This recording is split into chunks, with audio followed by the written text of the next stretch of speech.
Hello बच्चों, आज हम मोस्ट इम्पॉर्टेंट टॉपिक की बात करेंगे जो कि हमारा कॉम्पिटिटिव एग्जाम्स में तो आता ही आता है, साथ में ये 11th क्लास में तो सिलेबस में ही है।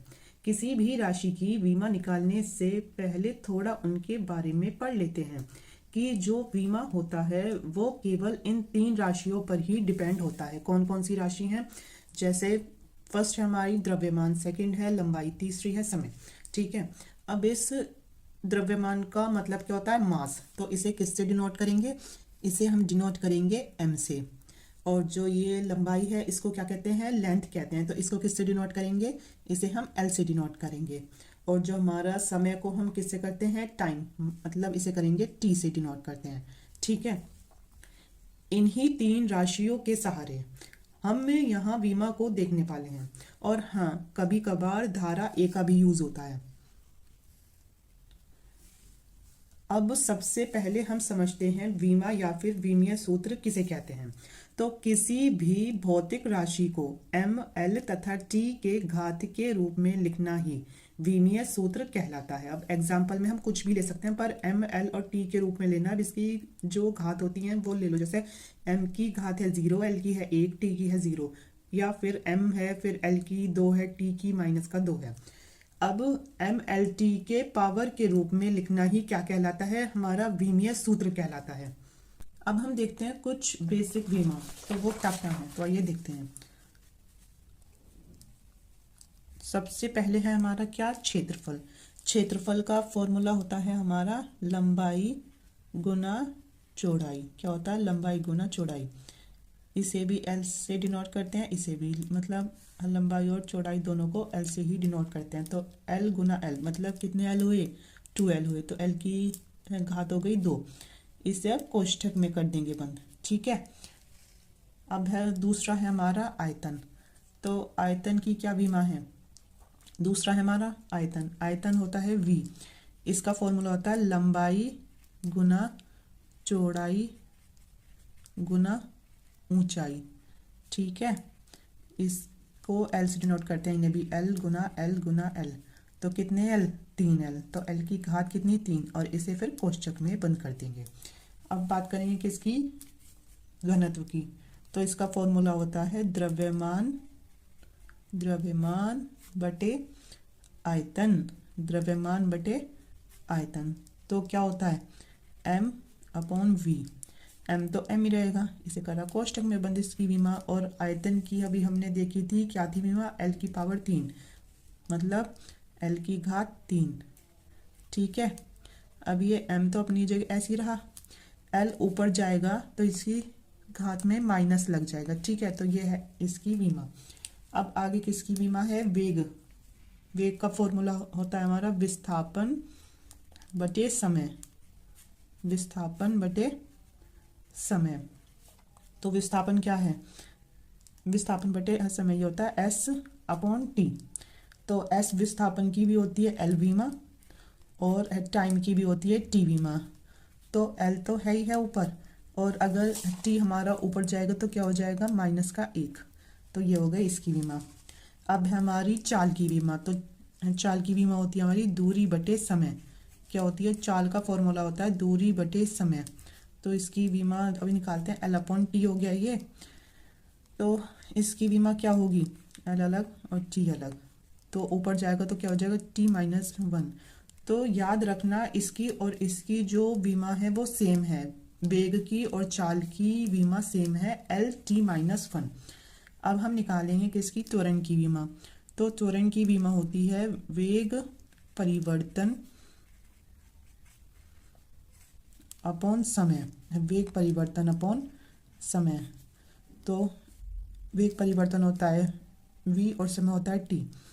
तो अभी हमने वेग की निकाली थी, क्या थी बीमा? L-T-1। क्या थी? L-T-1। L-T-1 अपॉन समय की तो t होती है। अब ये t हमारा ऊपर जाएगा तो यहाँ है हमारा L-T-1। अब ये t और ऊपर चला गया तो फिर ये भी -1 में हो गया। अब ये कितना है? t के ऊपर कितनी हो गई है घात? -1 मतलब कि -2। तो इसकी बीमा है L-T-2। क्या है? L-T-2। अब हम आगे देखते हैं। आगे हमें किसकी निकालनी है? बल की विमा। तो बल का फॉर्मूला होता है द्रव्यमान गुना त्वरण। ठीक है, मतलब F equals to M A. क्या होता है? F इक्वल्स टू एम गुना ए के। ठीक है, अब हमने देखा था द्रव्यमान की क्या होती है विमा? एम विमा होती है द्रव्यमान की। और जो त्वरण की हमने अभी देखी थी, ये रहा हमारा त्वरण, इसकी थी एल टी माइनस टू। तो इस त्वरण की जगह रख देंगे एल टी माइनस टू, ये हो गई। तो अब ये एक साथ लिखी जाएगी M L T minus two. तो ये हो गई हमारी किसकी विमा? बल की विमा। ठीक है, अब आगे हम निकालेंगे कार्य की विमा। तो कार्य का फॉर्मूला होता है, कार्य बराबर होता है बल गुना विस्थापन। क्या होता है? बल गुना विस्थापन। इसका इंग्लिश में फॉर्मूला होता है W equals to F into S. क्या होता है? W equals to F into S. तो इसकी विमा क्या होगी? F मीन्स बल की अभी ये निकाली है, क्या है? M L T minus two, और जो विस्थापन है उसकी होती है S की L ही होगी सीधा, तो इसकी है L। ठीक है, L इसकी हो गई और ये हो गई है इनकी। तो अब ये एक साथ लिखी जाएगी तो क्या आएगी? एम एल कितने? एक एल ये रहा, एक एल ये रहा, तो 2L और टी की पावर माइनस 2। तो ये हमारी कार्य की विमा है। ठीक है, अब आगे हम देखेंगे विभव की विमा। तो क्या होती है? विभव का फॉर्मूला होता है हमारा कि कार्य अपॉन आवेश। क्या होता है? कार्य अपॉन आवेश। तो मतलब है इसका कि V बराबर W अपॉन क्यू, और Q आवेश का फॉर्मूला होता है Q बराबर आई टी। I क्या है? धारा, जिसे A से डिनोट करते हैं, और T क्या है? समय। तो ये क्या हो गया? Q की हो गई AT। ठीक है, और W कार्य की हमने अभी आगे निकाली थी। कार्य की क्या थी हमारी? कार्य की थी हमारी ML2T minus two, ML2T minus two, ML2T minus two. तो हमें निकालनी है W अपॉन Q की। तो इसकी है ML2T माइनस टू, और Q की है AT नीचे। ठीक है,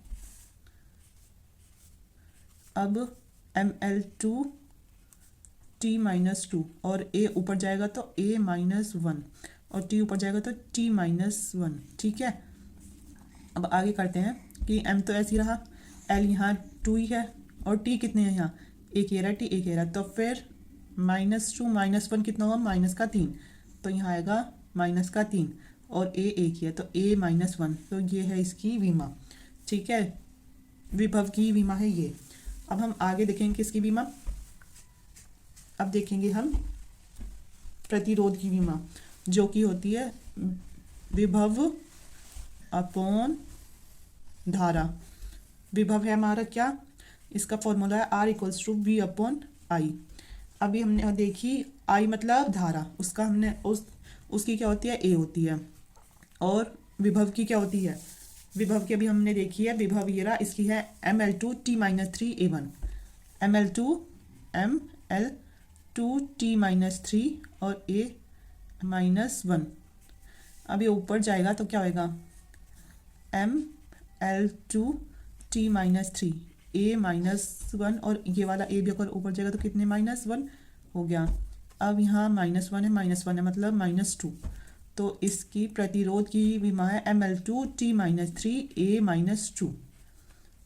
तो ये हमारी कुछ इंपॉर्टेंट विमा थी, शायद आपको इससे अच्छे से समझ में आया हो। Thank you.